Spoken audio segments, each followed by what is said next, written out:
People have always thought that humans are the most intelligent species on the planet Earth, but actually they're the third. The second most intelligent species on Earth is the dolphin, who has always known the planet would be destroyed soon. They tried to tell people about it, but their communication attempts were mistaken for tricks. In the end, all the dolphins left Earth on their own, leaving a simple message behind: "So long and thanks for all the fish." Meanwhile, in the England countryside, Arthur wakes up to discover his boring routine is being interrupted by a construction crew outside his house, intending to demolish the building. Arthur rushes to lie down on the ground between the house and the crew, arguing with the head engineer because nobody told him anything about this. The argument is suddenly interrupted by Arthur's best friend Ford, who brings a cart full of beer to distract the crew while he drags Arthur away to the pub. While he has more drinks than usual, Ford starts acting strangely and says he's an alien from another planet. To prove it, he reminds Arthur that they met when Ford tried to introduce himself to a car and Arthur pushed him out of the way just in time. Ford still feels he owes Arthur for saving his life, and now he wants to save his friend from Earth's incoming end. However, Arthur's distracted by a picture on his phone of a woman named Trisha, which makes him sad. He had met her at a party and the two of them had hit it off, but when Trisha asked Arthur to come with her to Madagascar to look for adventure, Arthur turned her down because he liked his peaceful British life. At that moment, a flashy man named Zaphod cut in and took Trisha away, but Arthur never stopped thinking about her. Their chat is interrupted when Arthur hears the sound of demolition and runs back to his house, where he sadly discovers his home is already gone. Suddenly the area is covered by a huge shadow and the crew runs away when a giant spaceship appears in the sky. Ford isn't surprised, he just hands Arthur a towel and tells him to hold tight while he lifts his thumb, which has a glowing hitchhiking ring that takes them right into the ship. This spaceship is commanded by a bad-tempered and bureaucratic alien species known as Vogons, and at that moment the Vogon captain sends a message to the entire world announcing that there have been plans to build a hyperspace expressway in the galaxy, so they'll have to destroy Earth to get it out of the way. The planet suddenly finds itself surrounded by Vogon ships and all humans panic right before Earth explodes, only leaving dust behind. Meanwhile, Arthur learns that Ford is a journalist that had been working on the Earth entry for the Hitchhiker's Guide to the Galaxy, a universal guidebook with tips for any planet you may want to visit. The existence of aliens is shocking, but Arthur doesn't care, he just wants to go home, so Ford has to inform him the Vogons destroyed Earth.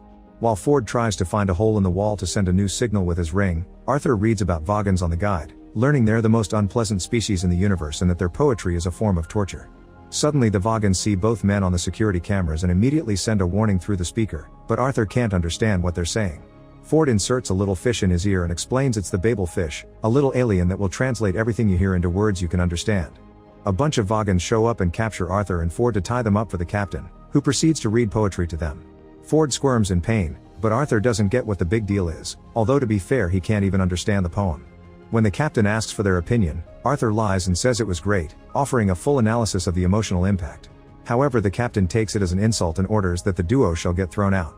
The Vogons ignore Arthur's and Ford's pleas and push them out of the ship, then the duo floats in panic for a few seconds until suddenly, shapes around them begin changing until a spaceship appears. Now Arthur and Ford find themselves shaped as sofas inside this very round ship, but as soon as they scream, they revert to their usual figures. In another part of the ship, Zaphod, who turns out to be the president of the galaxy, is watching the news about how he stole this ship, which is known as the Heart of Gold.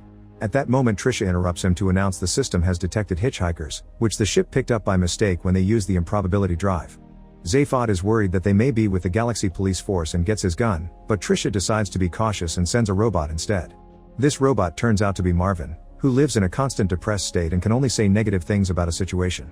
Marvin picks up Arthur and Ford and guides them through the ship's corridors, where they notice every door talks as they walk through them. Meanwhile, the Vogons set out thousands of ships into hyperspace to go after the Heart of Gold.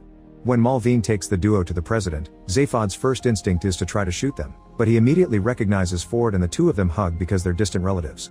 Arthur is in shock because he remembers Zaphod from the party, but Zaphod doesn't have any idea who he is. Then Trisha shows up too and Arthur is delighted to see her, but when he tries to tell her about Earth, Zaphod takes Arthur aside and threatens him into keeping the secret. Arthur is creeped out when he sees Zaphod has a second head hiding in his neck. It turns out that you can't be president with a whole brain, so Zaphod carved it out. He also has an extra hidden arm that he uses to hit Arthur and embarrass him in front of Trisha. Suddenly hundreds of Vogon ships appear out of the blue and the Vogon captain together with the Galaxy vice president asks the group to surrender. Zaphod refuses and makes the ship go into hyperspace, making the Heart of Gold teleport to another spot in the galaxy. Afterward, Arthur approaches Trisha to catch up and shows how jealous he is that she left with Zaphod.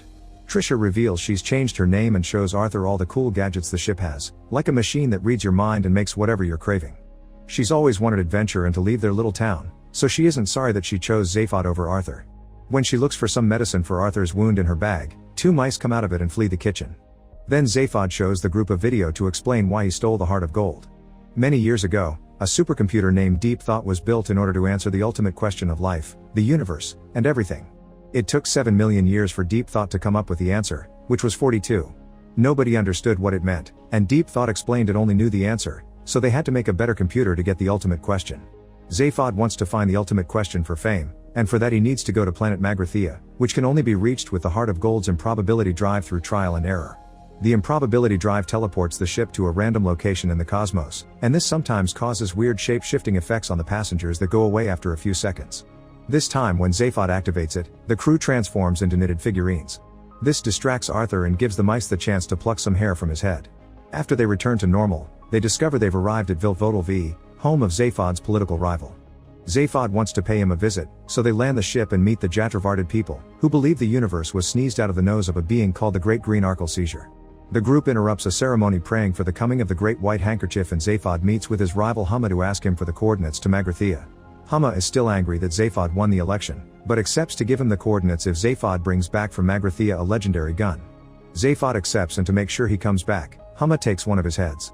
The group leaves with the coordinates, but when they come out they discover the Vogons surrounding the building. The Vogons immediately open fire and the group runs to hide behind a column, so Trisha comes up with a plan to escape. She holds up an aerosol can against Zaphod's head and pretends she'll kill him in order for the Vogons to let her pass. Unfortunately, the Vogons manage to grab her and arrest her on the spot before opening fire on the guys again. Ford and Arthur pick up Zaphod and drag him back to the ship to escape. Zaphod tries to make the ship go to Magrathea, but Arthur stops him and asks to be taken to Vogsphere, the homeworld of the Vogons, to save Trisha. The ship's AI informs them the guidance system has been deactivated, which the mice did in secret. They have no choice but to use a regular escape cop and fly the traditional way. Moments later, the group arrives at Vogsphere. Since Zaphod isn't thinking clearly with only one head, Ford puts a cap on his head on which he must squeeze lemons every few hours to give Zaphod's mind a kick.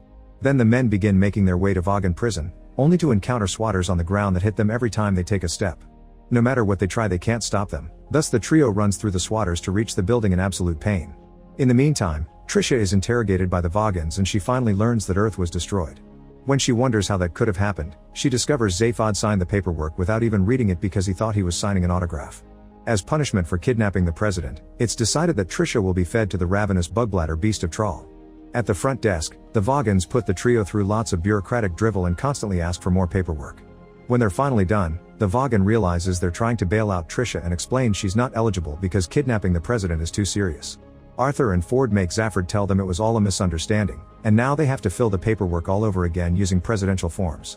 After lots of signing and box ticking, their request is finally accepted and they save Trisha right before she's fed to the beast.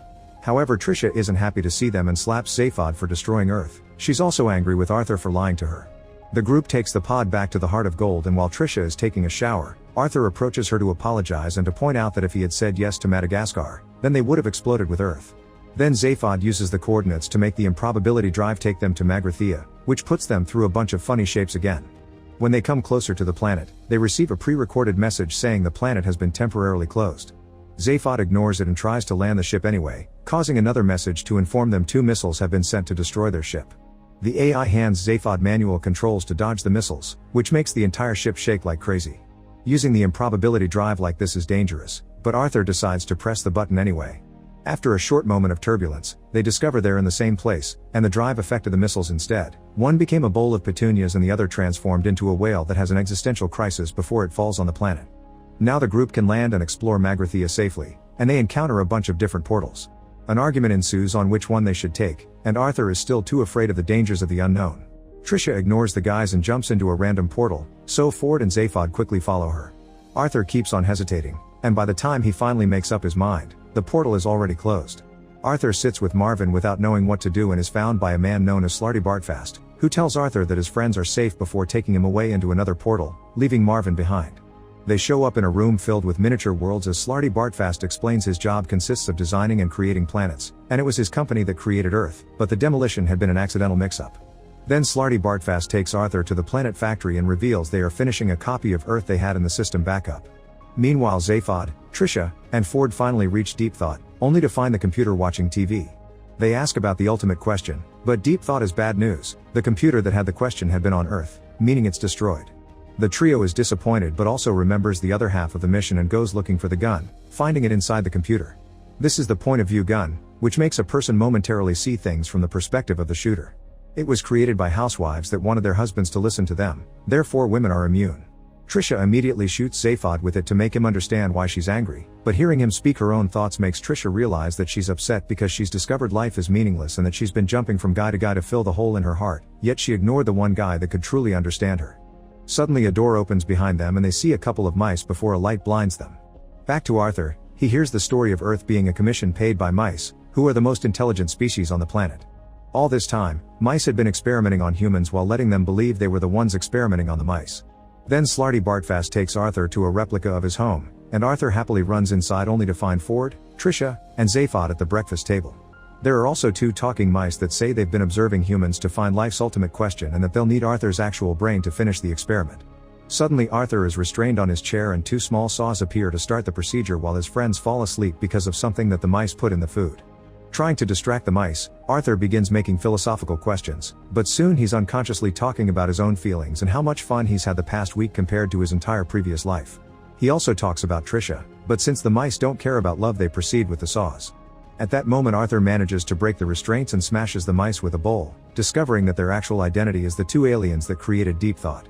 Then everyone wakes up as the house starts to shake because hundreds of Vagans have landed outside with the vice president and Marvin, ready to rescue Zaphod from his supposed kidnappers. The group quickly runs away to hide behind an RV, dropping the gun by accident. When Marvin tries to join them, he gets shot in the back of his head and falls, seemingly dead. While the group hides inside the RV, the Vagans open fire again and make the RV fall to the ground. When it seems all hope is lost, suddenly Marvin activates again and uses the gun on the Vagans, which instantly makes them all depressed and drop on the floor without the energy to do their jobs. Afterward Slarty Bartfast shows up to announce the new Earth is finally ready, so he wonders if Arthur thinks there's anything missing. Arthur says that the only thing missing will be him. Then he asks Trisha to join him on the next adventure, and the couple leaves together in the Heart of Gold to visit the restaurant at the end of the universe. While Arthur and Trisha kiss, the new Earth is put back in place and the circle of life begins once more. Arthur's final words before the ship leaves are that he won't go anywhere without his towel, and these words accidentally travel through a wormhole that reaches an alien species whose language understands the sentence as an insult. Furious, the aliens travel to Earth to invade, but it turns out they're so small that their tiny spaceships are swallowed by a dog, proving once again everything is a matter of perspective. Make sure to subscribe and turn on notifications so you can watch more videos like this. Thanks for watching.